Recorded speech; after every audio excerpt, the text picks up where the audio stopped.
Amiga, do you ever feel caught between two worlds? You cherish your cultural background, but sometimes it clashes with the realities of raising a family in modern America. You might feel pressured to fulfill traditional expectations, yet you crave a life that allows you to be your true, authentic self. If you're a Latina mom nodding your head right now, I see you, and I get it. Balanced Motherhood is more than your average mommy coaching program. It's a supportive comunidad designed specifically for you. I understand the unique challenges you face navigating between generations and culturas while forging your own path as a mama. Stop feeling like you have to choose between your roots and your future. Balanced Motherhood empowers you to create a life that celebrates your heritage, embraces your motherhood journey, and prioritizes your own happiness. Spots are limited. Don't miss out on this opportunity to connect with a supportive community and create a more balanced life. Visit the link in the show notes to join the waitlist for the next Balanced Motherhood cohort. I can't wait to meet you. Hola, hola, amiga. You are listening to the Best of VLM episode series, which showcases some of the most popular episodes of the Viva la Mami podcast.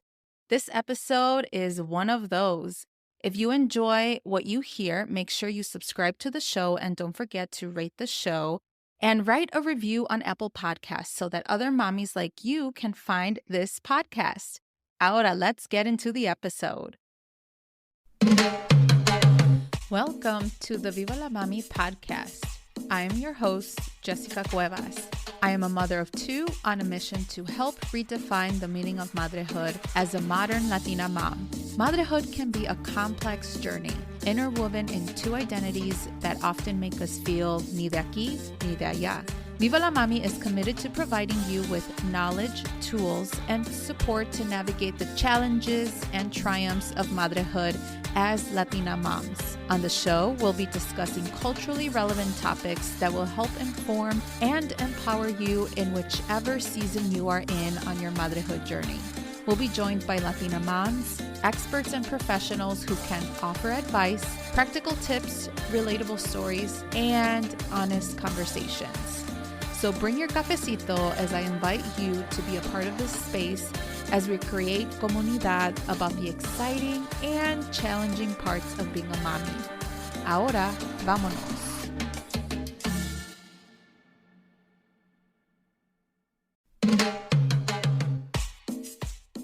You're listening to the Viva la Mami podcast, a podcast about all things motherhood. I'm your host, Jessica Cuevas. I am a mother of one on a mission to redefine the meaning of motherhood as a first-generation, bilingual, and bicultural Latina mommy. Regardless if we feel like a failure from time to time, or if we succeeded with the little things in our motherhood journey, it is important to celebrate all of these experiences as madres. So, bring your cafecito as I invite you to be a part of this space and create raw and honest conversations about the exciting and challenging parts of being a mommy. Ahora, vámonos. Hola, hola, amiga. Today we are welcoming Leslie Butch, and she is the creator behind the account Latinx Montessori. Leslie is on a mission to help bring awareness and support to parents who are interested in incorporating the Montessori philosophy as a parenting tool and at home. Leslie has over 12 years of experience and is a certified Montessori guide and a mommy of a toddler. She and her husband see the importance of providing a positive family dynamic and foster a common parenting style, where Leslie educates many parents and caregivers through her courses and other resources that is shared through her social media accounts. In this episode, you will hear about what the Montessori approach is and what makes this method different from other educational and parenting methods. In addition, you will hear how bilingual and bicultural families can start implementing the Montessori approach at home. I had a wonderful conversation with Leslie, and so much of our conversation truly resonated based off of our childhood experiences, our parenting styles, and how really the intergenerational trauma is even shown through the way that we make decisions when it comes to parenting and wanting different approaches, such as the Montessori philosophy. So I hope this conversation really sparks your interest in incorporating the Montessori approach in any way that you like at home, or perhaps taking your children to a Montessori school. Whatever it is, I hope that this kind of helps you answer any questions that you might have had as it relates to the Montessori method. So without further ado, here is my conversation with Leslie. Hola, Leslie. How are you? I'm doing well. How are you? I am good. Thank you so much for being here. I really appreciate you taking the time because as new mommies, motherhood got us all busy, right? Yes, for Yeah. sure. Yes. Yes. I'm very honored for you to be here because I found you on Instagram as it related to like Montessori. And I just love your handle. Like it's very intentional Oh, about thank you. Latinx Montessori. And that Yes. literally spoke to me because oftentimes in the Montessori world, I feel like, or at least that's how I get the vibe, it can feel exclusive. And so the fact that you are very intentional with your audience and your intentions about like sharing, you know, a Montessori at home approach with your child, I think it's phenomenal. So we'll definitely touch on that, but before we kind of get that conversation started, can you tell us a little bit more about yourself? Yeah. Well, first and foremost, thank you. I'm very honored to just be in your space and to really represent our comunidad. I know that so many of us didn't grow up in a Montessori home, or in which I know you, as you mentioned, we'll touch base on that a little bit more and what that really is. But thank you. Yeah. My name is Leslie, and I am a Montessori certified guide. And I've been teaching in the Montessori classroom for 8 years now. But altogether, I've been working with children and with families for a total of 12 years. And so my passion truly lies in human development, cognitive development, and now seeing it as a mother before my eyes, I am just in awe of human potential more than anything, because that's truly what the Montessori philosophy is all about, seeing our children as in their full potential. In January of 2021, my husband and I learned that we were pregnant. And Oh. we were waiting for this for some time, and it happened. And so after we celebrated, I immediately jumped on social media and started to follow accounts, just excited about the Montessori at home aspect, having that I was doing it in the classroom. I'm currently doing it as well. And then I was going to start doing it at home. And I knew that I was going to be incorporating this into my parenting style. And I came across amazing accounts. I came across different blogs and different Facebook pages and Instagram pages. And I was so surprised to see that I didn't see the representation that I wanted, that I needed at that moment. I didn't see a bilingual Montessori household. And that was really hard. That was Yeah. very challenging when I thought I can't culturally relate to many of these amazing accounts. And so, I cried about it a little bit because I was so emotional. I was pregnant and my hormones were everywhere. And my husband said, well, it sounds like you have a problem. What are you going to do? And so he encouraged me to just start an Instagram account. And he said, this is what we do day in and day out. Just turn on your phone and do it. And that's what I do on Latinx Montessori. That is awesome. And that's just a great way that your partner encouraged you, because I'm sure that he also saw the need as well as a potential parent. And you saw the need, obviously, and you were looking for comunidad, like you said. Right. And that's oftentimes what drives us as Latino folks, right? That we are driven to like build community, but it's mostly like comunidad within your family, right? Your unit, Yes. or, Yep. your close loved ones. But when it comes to like social media, I mean, it just opens doors upon Mhm. doors. And the fact that, I mean, I literally search for Montessori, Latinx, and literally you popped up, and I'm like, oh, this is Oh, great. So I'm glad that you're paving the way, for many Latinx families, because obviously, as someone like myself that doesn't have no Montessori background whatsoever, like for me, I'm curious about how that looks like and how I can apply that, in my household. And I'm glad that your account is there to teach many families and to Mhm. kind of expose them to like letting them know more about different parenting styles, right? And different approaches. So yeah, so you definitely shared about you being a certified Montessori guide. So can you tell us a little bit more about that? Yeah, for sure. So like I said, I always knew I wanted to work with children. Mm-hmm. And way back when I was really young, in my teenage years, my sister was in a car accident. And so that led my family to be in the hospital setting for most of the time that I was in high school. And so we would go to the hospital after school, weekends, and there I learned about a child life specialist, which is a professional in the medical setting who helps hospitalized children and their siblings through the psycho-emotional aspect of hospitalization. And so Interesting. truly impacted my heart, my soul, and I knew that was my path. And so as first gen, my parents are immigrants from Guatemala. And so I, just like so many of our Latinx community members that are first gens, that are immigrants, it wasn't easy, right? It wasn't easy to get there. Mm-hmm. I was the first to graduate from college, to go to a university. And so that was my career. That's where it all started. And so I worked in the hospital setting with children in the oncology department. So children going through cancer treatment.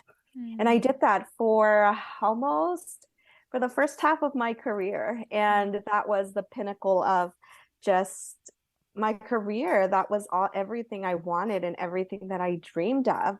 And so then my husband, we got an opportunity to move out of where I grew up in California. And so we moved into a different state. And so there it was really interesting because we moved from a community in Southern California where our culture, our ethnicity, our language was the majority. And we moved to a state where we became the minority. Mm-hmm. And that was incredibly eye-opening to me.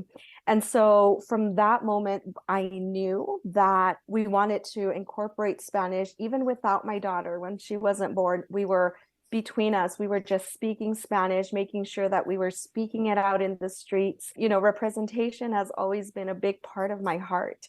Yeah. And so when we moved out of Southern California, our comfort zone, I couldn't find a job in the child life setting. And so I thought, well, I'm going to go into education. I'm going to become a teacher and I'm going to, get my certifications and do all of that. And I came across a local Montessori school here where I live. And I went back, right, to my studies. And I thought, I remember learning about the Montessori philosophy. Mm-hmm. And I started to dive into it. And I said, okay, instead of being in the public setting, this really just calls who I am. This is who I am. And this feels right. And so I decided to go through the certification process. And through all of that, as you mentioned a little bit ago, family is just a big part of who we are. And that is a big emphasis on Latinx Montessori. It's Mm-hmm. family oriented, it is family led, Yeah. really, because when there is a child, there is a family attached to that child, whether it is a caregiver, grandparents, uncles, aunts, whatever it is, a child will always have a family unit. And so that became just the heart and soul of Latinx Montessori. Mm-hmm. And so I went through certification. I been working for, like I said, close to 8 years at a Montessori school. And when my daughter was born, it was just everything I felt like I had been working up to.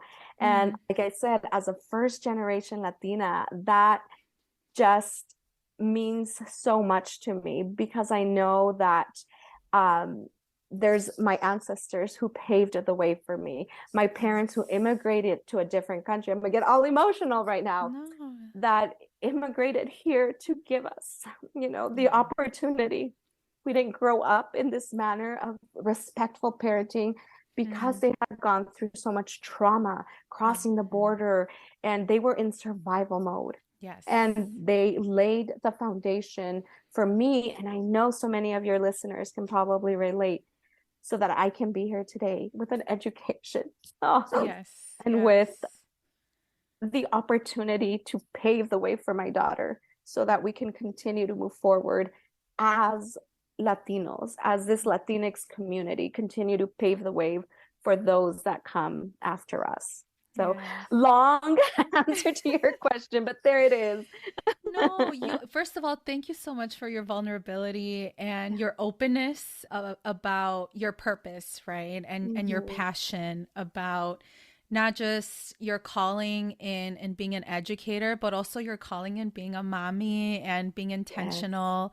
There's a rootedness in this kind of conversation, right? Like there is a reason why we decide to parent the way we want to, because oftentimes maybe there was a need, or maybe there was a lack of, either love or care or, security, whatever it is from our upbringing. And that definitely changes the trajectory in a child's life. And especially as we're raising children from second or 1.5 generation folks, right? And so now it's up to us to kind of navigate and figure out, okay, what feels right, what is still missing, what is something that we even yearn for, and sometimes we need to listen to our inner child, right, to figure that out. I love it. For folks that don't know about Montessori or who are not familiar, can you kind of give us just an overview? And I know that it can be a long definition because it just depends on your approach and things. But can you tell us kind of what Montessori is, a little bit of the background of it, and how can you kind of implement that at your home? Yeah, like you said, I'll try to be very brief, but really the Montessori philosophy was created, of course, by a woman named Maria Montessori. And so she intended to create this philosophy for the classroom. But the truth is that she called her very first school Casa dei Bambini, and that is in the Italian language. But if we translate that into the English language, it is children's house. And so she replicated a lot of the household into the classroom to make it flow in the natural environment of a child's just natural desire to learn and to grow and to flourish. And so now, in the more modern age, a lot of parents like myself, we've decided to incorporate that Montessori philosophy and Montessori principles into our households and to our parenting style. And so Montessori at home is very interesting because it can be, in my perspective, it can be what works for every individual family. Every family is unique. Every family is different. And we all have different needs, different desires. The personalities of our children are different in so many different ways.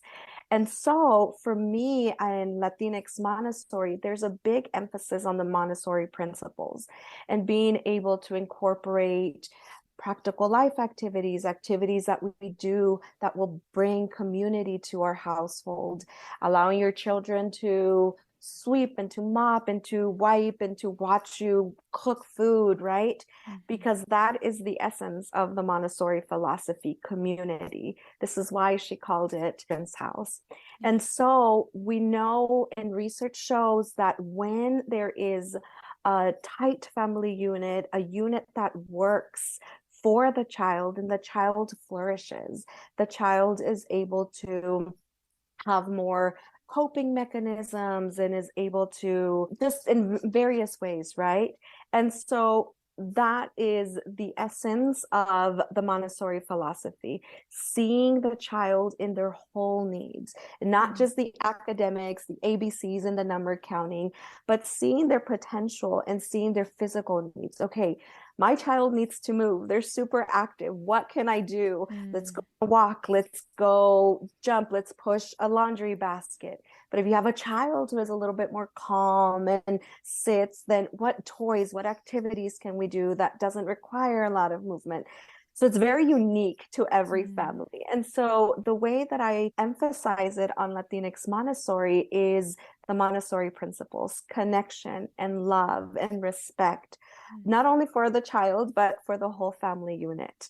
And so, like you said, it can be overwhelming because there is a big emphasis, especially when it comes to social media, about the toys and the wooden toys and the environment and the low shelves. And so I really like to, my passion lies in the education aspect, the whys in the hows. So for example, wooden toys are Montessori, but why are they Montessori, right? So Dr. Maria Montessori in this aspect said a wooden toy so that it's not distracting to the eye, so the child can focus. And there is isolation. If the child is learning how to do a pincer grip, their brain is going to focus on that pincer grip and not on the bright yellow toy, right? Then the brain is going to be yellow toy, pincer grip. What do I do, right? There's so much happening. And so that's where my passion lies. And that's what I share a lot of on Latinx Montessori, the whys and the hows, so that it is attainable for just every family. And so, like I said, Montessori at home, there's no black and white. And everyone will have a different perspective. And that's the beauty of being in social media, that you create your little corner, right? And you share what really, at least for me, I share how I perceive the Montessori philosophy. So the way that other people perceive it, that's how they share it. And there is no right or wrong. I'm not going to ever bash anyone on how they Montessori at home, because it's not black and white. It's really what works for you, what feels right, and what you can attain at home. Yes. Yeah. I love this because you are sort of validating what I do. Because oftentimes we get very influenced with the things we see, especially on social media, from parents who are very much like specific in their day to day, you know, when they, yes, they claim like that they do a Montessori at home approach. But for me, for example, I have a 9 to 5. And so I take my son to daycare at grandma and grandpa's. And so their approach is going to be a lot different. Yes. And that was something that at first I wanted to be in control of, like making sure that mi ma, mi pa, like do specific things. But I'm like, you know what? I need to let go, right? Because whatever I am doing at home, it may be very applicable to like a I call it like a mix of Montessori and something else. I don't really know. But on my parents, I mean, that's out of our own environment that we created here. Right, exactly. Yeah. And I love that you touch on that, because there's so many people that don't have their child in a Montessori school, right? Yes. But they still have the desire to incorporate it at home. And like you said, tu mama y tu papa aren't going to do right what you're doing at home. They don't have the low shelves, they don't have the little broom, but they are connecting with your child, right? Which is a Montessori principle. They are providing that love and that care. And so that right there is worth so much, right? And they can have all of the low shelves and the wooden toys, but if there is no love and connection with the child, then the child isn't going to get right what they should be getting, when really we're all humans. We all need love, we all need connection. And so that's just one little piece of just so much, right? But yeah, and I agree with you, like with my parents, now they get to go on my Instagram and now they know what we're doing at home. And so now when they're gifting my daughter things, now they know, oh, she wants a little broom, she wants a little table, she wants, right? And so it's been really neat to also have this kind of online Montessori diary for my own family, mis tías, mis tíos, who are, you know, of the mentality of, ¿y por qué hizo eso? Ay, la está dejando, right? But when they know, and there is the understanding of why we're letting our daughter do something on her own, why we're letting her climb the pickle triangle when it's dangerous, why there's all of the benefits, then, right, they're able to understand it and respect that parenting style. Exactly. Yeah. Absolutely. I love it. Yeah, and kind of following off of that, like with the parenting style, right? And specifically the Montessori approach. Like, how does this make it different from like other teaching methods or like parenting styles? Because I get the sense that a lot of families, they want to do Montessori, but I don't know if there's this like overthinking of it that you need to do it a specific way. So I'm glad that you first defined it, that it's all gray, it's not black and white. But yeah, I guess what makes Montessori different than other approaches? Mm-hmm. Yeah, I think, like you said, right, there's some parents that want to do it and shy away from it because Hmm. I think social media has given this light to the Montessori philosophy with just being, like I said, black and white. And I think that as consumers, and I say this with so much respect because I think everyone is out there doing their thing and hustling, but we can fall into this place of following, right, what society is telling us to follow and fitting into this mold. And a lot of it is our intuition, right? As parents, we don't know it all. We're learning along the way. And so there isn't that right or wrong. And so, really, if you are doing homeschooling, Montessori homeschool, then there's a different perspective, right? Because then there is the academics that come with it and all of that. But like you said, just like you, I'm also a mother who works a full-time job, and I post on Instagram on my lunch breaks and when I have time in the evenings. And so we're busy mothers. And so really the Montessori philosophy is being able to connect with your child, being able to respect their whole self, and preparing that environment so that they can be successful. And really, Dr. Montessori said that it's an aid to life. What we're doing is just preparing the child for life, giving them the independence to do things on their own. Because when we think about independence, and we think about raising our children, I think about my daughter when she's 15, when she's 20, when she's 30, when she's 40. I want her to be a confident woman. I want Hmm. her to be a woman who can believe in herself and not have these traumas that I'm working through, body Yeah. image and so many things. But it all starts from a young age when we can give them that ability to believe in themselves, to do things for themselves, to be able to make choices, right? So do you want to wear the blue shirt or the red shirt, right? From the very beginning, we're giving them the ability to make the choices so that when they are 15, when they are 30 years old and they're in a relationship, they'll know how to make these choices, right? And you want to build that trust so that when they are 15 and 30, they come to you, Mom, someone just offered me drugs. There's a connection that you made from the beginning of time, right, with your child. And so research shows that the human brain grows by 80% by the time a child is 3 years old. And so imagine 80% of the brain is fully formed by the time a child is 3 years old.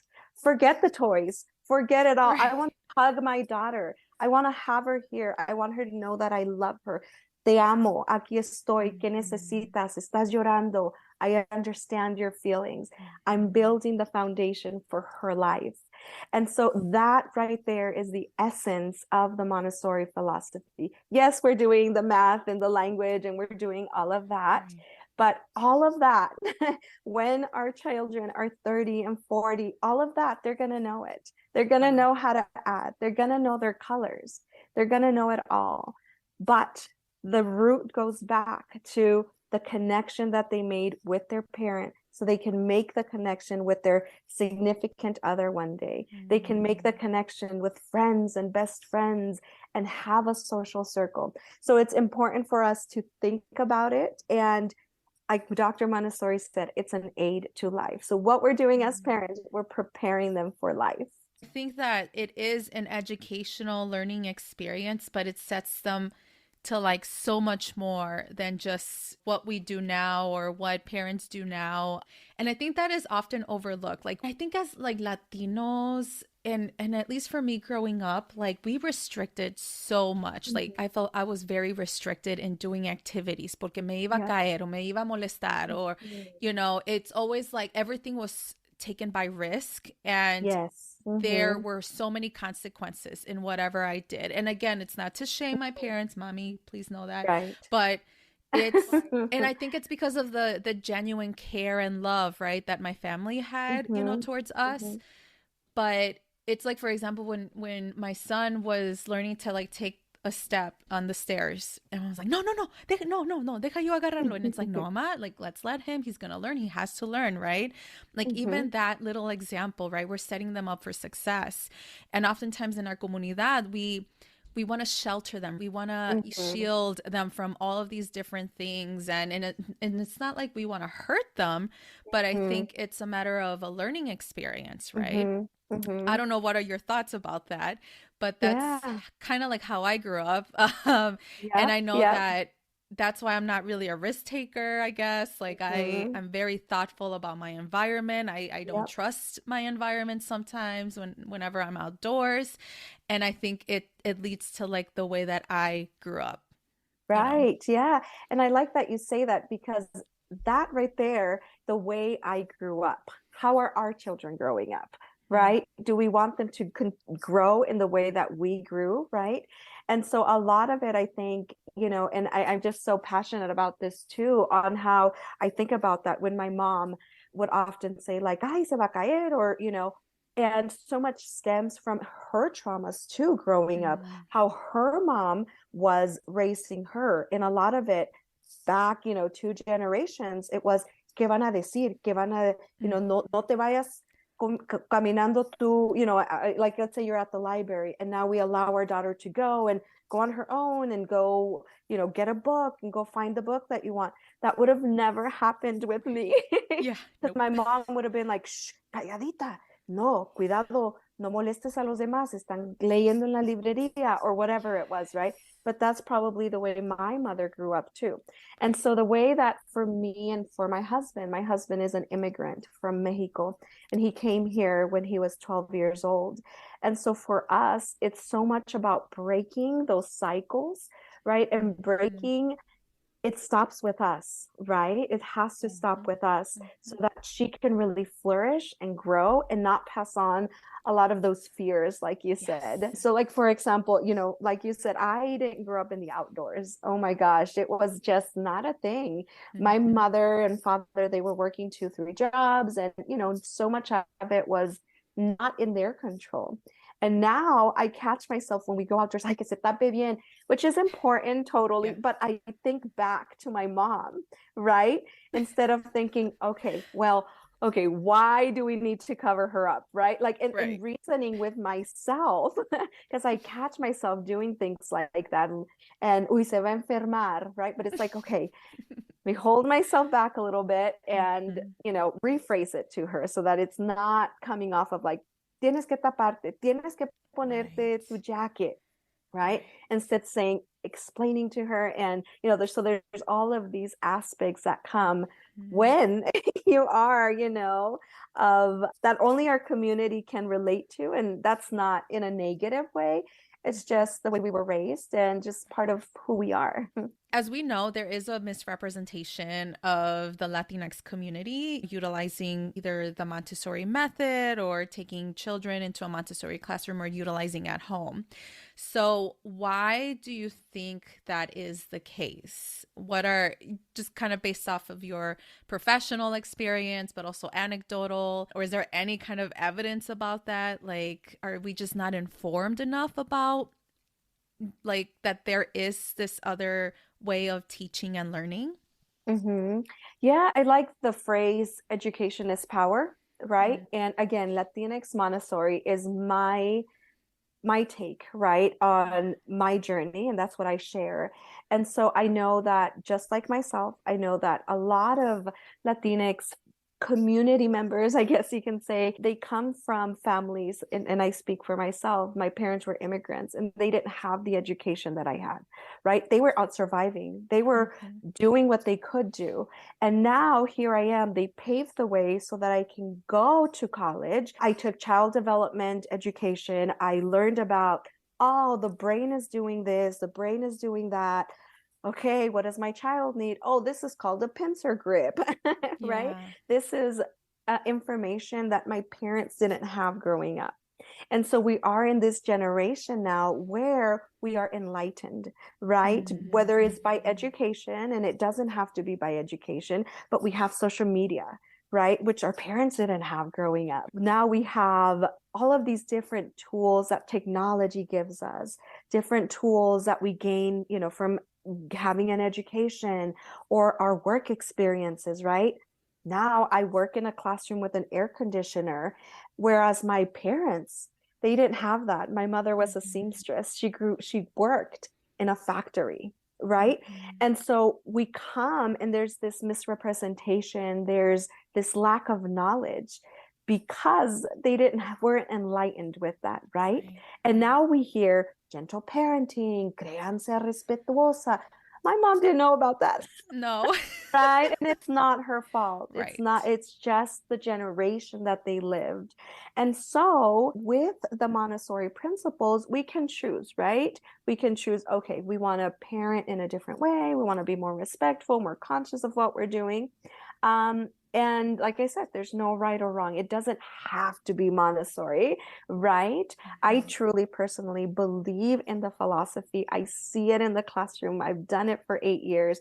I see the potential. I see how this truly helps a child in their inner self. And my kindergartners, when they leave, they're doing addition and subtraction, and they know all the continents.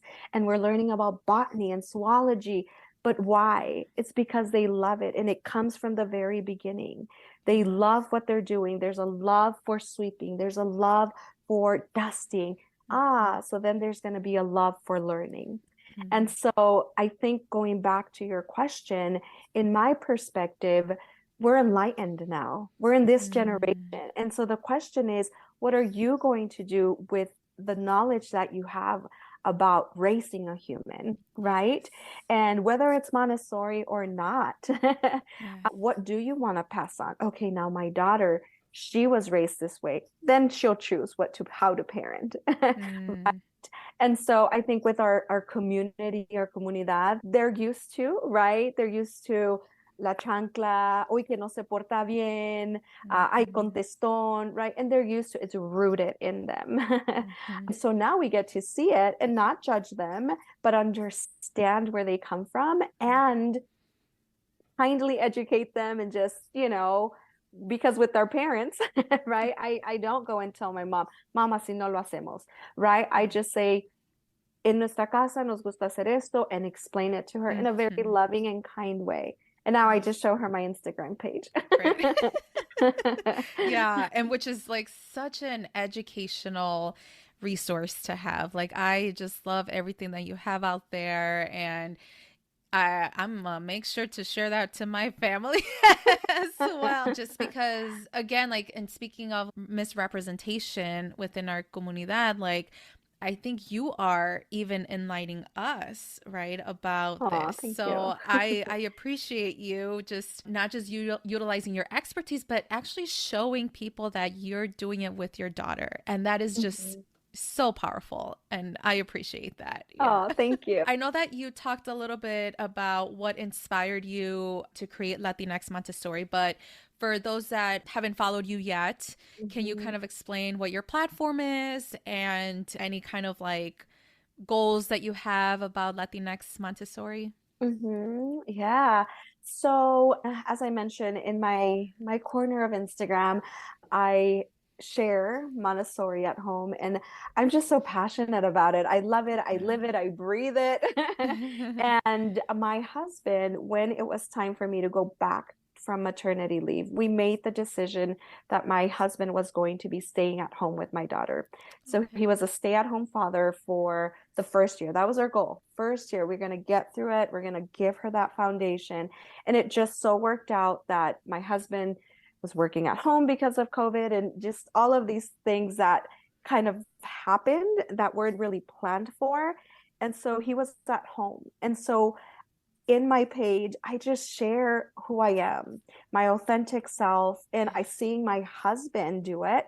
You know, sometimes I just pop my phone and record these very special moments. And so that's what I do on Latinx Montessori, give you a little piece of our home, our comunidad. And I always say, thank you for joining our Latinx Montessori familia, because that truly is what it is, what it's becoming. And so I've created some courses on Montessori during infancy and how to implement it without so many toys. I've created a course on just the Montessori philosophy in general. And this is what enlightens me. This is what brings joy to my heart. And so this upcoming year, I'm very thankful that a lot of opportunities are opening it up for my family. And I don't say for me, because my daughter is the one who, you know, is the center of Latinx Montessori, and my husband, who has been my support system. So it truly is our our success, our community. And so doors are opening up, and we are in a place where we are thinking about what we want to do next with Latinx Montessori, because we want to stay authentic to who we are, and yeah, continue to just educate our community. Yes, I love it. And I just, again, I love your approach, your intention, because, and for me, and I always share this in the podcast about as a consumer, right? And as a Latina raising a bicultural, bilingual son, I want to make sure that I am not only gathering the resources that are very intended for him and us, but also that I'm supporting Latinx owned, you know, businesses or educational resources, because I think that there has to be a space for us, right? And again, I'm not trying to sound exclusive, but again, when you're adding in the layer of cultura, right? The layer of like biculturalism or bilingualism, you know, and how it affects our day-to-day parenting, and the fact that you're utilizing Montessori, right? Like there's just so many nuances to it that I think there is a need, and I really appreciate you having this platform. So know that I'm going to be your customer sometime, someday with whatever, you know, venture or pursue you're going to do. But yeah, I think this is great. So again, thank you so much for creating this space. I really appreciate it. Yes, thank you. Yes. And so when it comes to like how, like practicing, right? Like just practicing the Montessori at home approach, like, is there kind of like a way to start, right? Like, can you kind of walk us through like what your approach is, especially, you know, when your daughter was born and now that she's a toddler, right? Like it's all about evolving. I feel like we adapt to the child, right? And so how is your approach with that? If you can kind of walk us through that. Yeah, so if you go on my page, you can scroll all the way down to the very, very beginning. And I was, I think, about 4 or 5 months pregnant at the time. And so I initially started sharing Montessori during the pregnancy stage and how we can incorporate it, and how your child develops, right? In utero, they develop the sense of hearing at a certain point. The cerebellum is developing at a certain point. And so then we can start talking to our child with respect. I feel you. I hear you. I'm having some spicy food. I'm having my hot Cheetos. You're going to taste chile. You know, you start talking to your child even in utero, right? You start to incorporate this into your life because it's so life-changing even for yourself. And so you can scroll, like I said, and I started to document that, really, I guess I can say document, and how I was doing it, right? A sensorial experience when you are pregnant. You go for a walk, there's the air hitting you, you're walking on gravel, you're walking on grass, you're walking on water, whatever, you know, on rocks, and you're at the river. and you start talking and narrating to your child, we are now walking on gravel. Can you hear it? Can you feel it? Right? And so incorporating it, it's never late to start incorporating Montessori at home, right? And Dr. Montessori said that education begins at birth, right? So when a child is born and they start to latch onto the mother, education begins. I'm hungry, I need food, I'm gonna cry. Survival, right? And so that's where we start to educate our child from the very, very beginning. And then there's all these other little things of, Montessori things that you can do, like the Montessori mobile, black and white cards to strengthen the eyes, develop concentration, right? Those are all tools that come with the Montessori philosophy, which I share on my Instagram page too. But incorporating it is just go for it. And I think, in talking with a lot of my friends and even colleagues, they say it's so weird to say that I'm a Montessori parent because it feels like I have to be doing certain things, right? And so there's no need for you to identify as a Montessori parent, right? Just start doing what you can at home. Just start, like I said, with those Montessori principles, and it's all going to start flowing with you. And we all have different seasons. We all have different stages in our life. And so there are moments like right now, my daughter just started school, her toddler program. And yesterday I didn't feel very Montessori. She was being fuzzy and crying, and I put my phone away and I said, I'm not posting anything until 10 p.m. And, there was a moment where I caught myself, right? Just feeling this frustration as a human, as a mother. And, I didn't feel Montessori, right? And it's fine, right? We all go through these stages. And so how can you start implementing it? Just do it, right? Just start, like I said, with those principles and respect for the child, right? Always narrating what you're seeing if you have an infant or a newborn. And there's so much to it. That's why I created a course during the infant stage, because there is the aspect of language development. And how do we do it, right? In a Montessori way. There's the aspect of a sensorial experience and how can we do it, right? So there's all those little things, but there's no do it this way. You have to do it this way, right? Because we're all just so unique. Yes. Yeah. I think it validates, just like if anyone is curious or interested in starting the Montessori approach, there isn't a right or wrong way, I guess. Right. Yeah. And like I said, if you are maybe doing like homeschooling, then that's a different way of looking at it, because now you're being intentional to reach certain things in the development of your child, right? But if you have your child at a daycare, they're probably doing a lot of the, days of the week, and they're doing all of that. So what can you do at home to complement in a Montessori way what they are learning in their daycare, right? And so, like I said, this is my take on it, and people will have different perspectives. So the neat thing is that as individuals on social media, you get to follow those that you connect with, those that you feel like you value, and you can connect to what they're saying and to what they're speaking and how they're sharing the information. And that's the beauty of the online space. And I will never say my way or the highway, right? Because we can get inspiration from just so many different avenues. Yes. Thank you. I appreciate that. And so I know that there is a lot of like influencers out there, and I also like follow a bunch of Montessori at home Instagram accounts and YouTube channels, and a lot of them, and I think it all varies on the person, right? Some of them are like very Montessori, where literally everything's from like very expensive brands that I cannot afford. Others are like, get it at IKEA, you can create your own, right? Like DIY. And so do you like really need to spend a lot of money doing Montessori at home? Like, what is kind of like your take on that? This is exactly why Montessori really is for everyone. At the very beginning, when Dr. Maria Montessori opened her very first school, Casa de Bambini, This school was created. She created that school for children who, I guess now the wording in a very respectful way, were of lower socioeconomic status. And so that's where the Montessori philosophy came from. Dr. Maria Montessori seeing the need of those children who didn't have much. And you can Google it, you can look it up. It's all there. I'm not making it up. It's her life story. And so that's actually where it started. And so we're coming to an age where, we all have different opportunities. Some people can afford a $400 shelf and some people can't, right?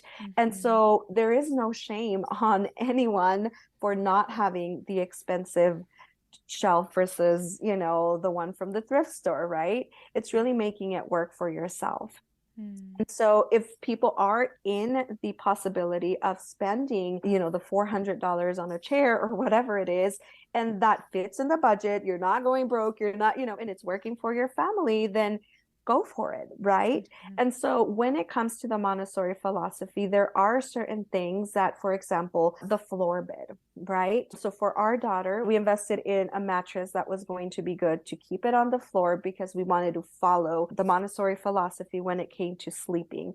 And so that is something that when we, had our baby registry, I said, okay, this is the one that's going to work for us. There's other things that my family is investing in. So for example, like the little pickler triangle, right? I see the importance of gross motor development. I see the importance of giving her the opportunity to play in a risky way. And so we decided to put a budget into that because it is of good quality. She's going to be climbing it, and I didn't want her to fall, and I didn't want her, right? So there's like the safety aspect as well. And so there's certain things here at home where my husband is making, like he just made a little shelf and he made it. So there wasn't a need to spend so much on it. So a lot of it depends, again, on what you're comfortable with, right? Do you want to get, and a lot of things our children just outgrow, right? Your child won't be using the small dustpan and small broom for 10 years, right? But your child is going to be using maybe a mirror for 10 years, right? So in my case, we decided to invest in, let's say, like a wall mirror that was acrylic so that it was safe and that it was big enough because we knew that we were going to use it for her movement area when she was an infant. Now we're using it for her dressing area as a toddler. When she's older, we're going to use it for her self-care area. So it's going to be moving up with her, right? It's like this evergreen product. Yes. So for our family, that's where we invest our money in, right? Versus like, oh, there's a ball, a sensory ball. Okay, can I make that? Or is there something more affordable that she is no longer using at this point because she's a toddler, right? So much of it depends on what your budget is, what is important to you, right? What space do you have in your household, right? And so, yeah, that's my answer there. Yeah, thank you for answering that. As far as with, raising a child or children in the Montessori approach, what kind of resources do you have? You obviously shared yours, but that you have utilized as well as you're raising a child, resources that are friendly, that are culturally relevant, yes, I guess. Are there any resources out there? Yeah. And I love this part because I think this is why the education piece is just, I'm so passionate about it because I do this for a living. I do this as my full-time job. I'm not only in the classroom, I'm also educating the parents on how they can do it at home. And I'm often sharing resources. Oh, your child is having toilet accidents. Here's what you need, right? And so when it comes to resources, of course, get those from social media, the ones that you connect with. I'm going to have a YouTube channel coming up in the new year. And so I'll have a lot of the education piece there along with like you just asked. So I often get asked, well, what should I get? What furniture? And so I'm going to share a lot more of that in an approachable way where it is affordable for everyone and it's possible so that everyone can incorporate it at home. So yeah, gather that from your social media, There's a lot of great resources when it comes to books. So, for example, there's a book called The Whole Brain Child, who talks about just the brain development, right? Because all of our actions are connected to the brain. When a child is having big emotions, right? When they're angry, they're upset, they're frustrated, it's all a trigger up here. So, how can we understand this so that we can help them calm down, right? So there's like that aspect. That's the cognitive development of a child. And of course, there's like other books. Anyone can DM me. I'm always happy to type up answers for you guys. But for gross motor development and physical development, right? There's other needs that as a parent you might want to know. So there's different books and different podcasts like the one that you have here. I know that you've also interviewed other bilingual mothers and you have other guests too, right? So this is a great resource here so that you can just take that and go check them out and see if that works for you, right? So when it comes to resources, it depends again.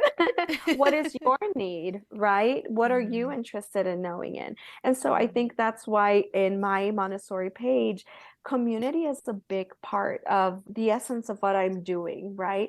So if a mother, sends me a DM, my child is throwing his fork, when we're eating, what can I do? Okay, this is very specific. So my answer for her is going to be very specific for her, right? So yeah, so when it comes to resources, feel free to reach out because there's so many resources. But yeah, that's just one example there on a book on, when we understand the human brain, then when that tantrum is happening, we're going to know that it's a certain part of the brain that is being triggered. Right. Yes. Thank you so much for sharing that. And I'll make sure to share all other resources that was discussed here in this episode in the show notes. And that way, folks can utilize them in the future.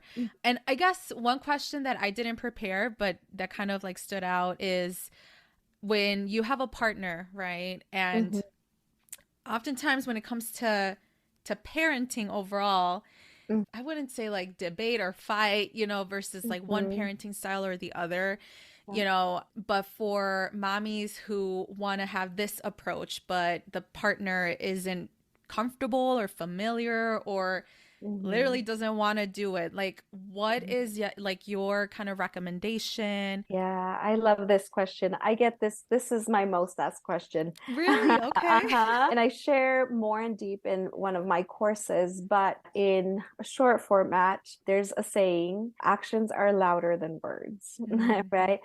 Show your significant other, show your parenting partner. When you start doing it, they're going to see and start to take that in, right? So my husband, I'm very fortunate that he was on board from, when I was doing my Montessori training. But I work with parents in my career in the classroom who have this question as well. And so I often say, okay, Montessori is about giving choices. When you see your husband, do you want to do the laundry or do you want to change the diaper? You start giving choices. And then guess what? Your parenting partner is going to catch on to that and they're going to start incorporating that. And then they're going to give you choices. And as an individual, I want choices. I don't want to be told, go do dishes. I want to be told, do you want to take the dogs out or do you want to wash dishes, right? When the parenting partners, or in this case, other family members, when they start to receive it, then they're going to want to give it. And then it becomes part of this relationship that is going to trickle down to your household and to your child. And so give your partner those choices, right? When there is an argument, because we're humans and we are individuals who don't always agree. I understand that you're feeling upset at this moment, and then you express what you need, right? Instead of saying, well, you did this and you did that, right? And then when they start to receive and hear your respectful words in a firm and kind way, because I'm always going to speak my mind, they're going to receive it and then they're going to give it, right? When our cup is full, then we are able to give. But when it's depleted, we can't give. So if we are the cause of depletion for our parenting partner, we can't expect them to be overflowing, right? And so give. And I know sometimes it's hard, but actions are louder than words. Yes, And yes. we are humans. Dr. Maria Montessori said that everything that we do, our children are taking it in, they're absorbing it. They are like sponges, right? We oftentimes hear, a parent who says, "Oh my gosh, my child just said the F word." And it's like, well, how many times do you say it? Have you said it before? Right. And they unconsciously take it. This is part of human development. This is part of humanity. We take it in. So, for example, for us as adults, we're on social media scrolling, right? How much do you take in from social media? Right. And then it becomes part of your thoughts. It becomes part of that purse that you keep seeing because you follow, those people that have this particular brand, right? So that's the same thing, right? You're taking from this case, this is a simple example, social media. Let your parenting partner take from you. Let them take from you. Give them those options. Give them those words of kindness and respect and affirmations. And it's hard sometimes, but the more we do it, the more we practice it, the more it just becomes natural, right? And so in my case, this is what I do for a living, right? Oh dear, you're running. Please use your walking feet, right? This is just part of my like muscle memory. This is the way I speak. And so with my husband, he started to hear it and hear it and hear it. And then he started to do it and do it, right? Without me telling him, oh, this is the Montessori philosophy. This is what we're doing, right? He heard it, he started hearing it. And with my daughter, he hears me talking to her. So then he sees how responsive she is to please go put that down versus go put it down. No, that's not okay. Right. Then he starts to do things, in the way that I'm doing them without me even telling him. Yeah. So I Yeah. hope that makes sense. Yes. Oh my gosh. I love this. Thank you so much for sharing that. And it's like we need to model the way. It's so psychological, Yep, yep. right? And I love it. Yep, yeah. And I think, Yeah. as mamas, we are learning along the way. Mm-hmm. So that is the beauty of the Montessori philosophy and the principles that, as Dr. Montessori said, it's an aid to life. I am being transformed when I am respectfully acknowledging my daughter, right? There's a sense of peace in my heart. And guess what? I'm growing as a mom. And so that is why in my space in Latinx Montessori, I do this whole family perspective of the Montessori philosophy, because it's not just my daughter growing and learning and doing the Montessori. I'm learning along the way. I'm learning to be patient. Okay, she's having a tantrum. Let me bring myself down so that I can model it to her. So I'm growing as an individual as well. Well, now I'm going to transition over to the Viva la Mami motherhood questions because you are a mommy yourself. And Yes.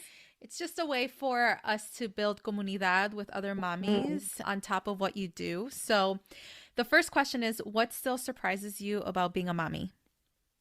Yeah, that's a good one, because I feel like every day there's something surprising, right? There's a lot that going into this, right? Like breastfeeding and the challenges of, having mastitis or having, like these certain little things that are just part of motherhood, right? And so I feel like I'm often surprised by Yeah. motherhood in one way or another. Yes, yes, I agree. It's never ending. Yeah. What is one tip of advice you have for Latina mommies? Yeah. Speak your voice. Speak your voice. Represent. And I'm going to get all emotional here again, but we are in this space. We matter. Representation matters not only for us, but for our children. And like J-Lo said in her song, let's get loud, because we are worthy of that. Our parents, if we are children of immigrants, they paved that way. And there's this saying, we stand in the shoulder of our ancestors. And there's this, I read this quote somewhere, I am my ancestors' wildest dreams. And so as Latinas, we are here for it. We're not perfect, but let's own up and be so proud of who we are, our culture, our roots, our language, right? There is this essence of who we are. So Yeah. Oh my gosh, I love this. Thank you so much for sharing that. Yeah. And what is your meaning of motherhood? Yeah. Oh my gosh. Love. Love is, I think that's just the meaning. I never thought I could love so much, even with all Mm. of the challenges, right? Where there is the tantrums and there is, when they no longer want to have a diaper change and they're kicking you, right? There's all these things. But at the end of the day, love is what will persist. And Yes. that's what at the end of the day, I want my daughter to remember me as that love that I've provided her. Yes. Yeah. Oh, I love it. Yes. I can just tell like how genuine and passionate and loving you are and caring Oh, for good. your daughter, but also just like within your platform as well. And speaking of which, where can our listeners follow you? Yeah, so I'm on Latinx Montessori on Instagram, and then I'll have a YouTube channel starting in January, and I Yay. do have a newsletter. So if you go on my bio page, you can sign up for the newsletter, and I do that education. That's I'm so excited about the newsletter. There's an education piece that comes with it of, just understanding it more. Mm. So yeah, those are the places you can find me. That's great. Yes. And I'll make sure Yeah. to share this and other information discussed in this episode in the show notes. But Leslie, thank you so much for being here again. I really appreciate it. Thank you. Thank you for tuning in to the Viva la Mami podcast. If you like this episode, make sure to leave a review and write what episode really resonated with you. If you really loved it, share it on social media or with an amiga. As always, please subscribe to this podcast wherever you are listening. Make sure to follow me at Viva la Mami on Instagram or visit vivalamami.com. Please note the information shared in this podcast is for educational purposes only and should not be replaced by your healthcare provider nor taken as professional advice.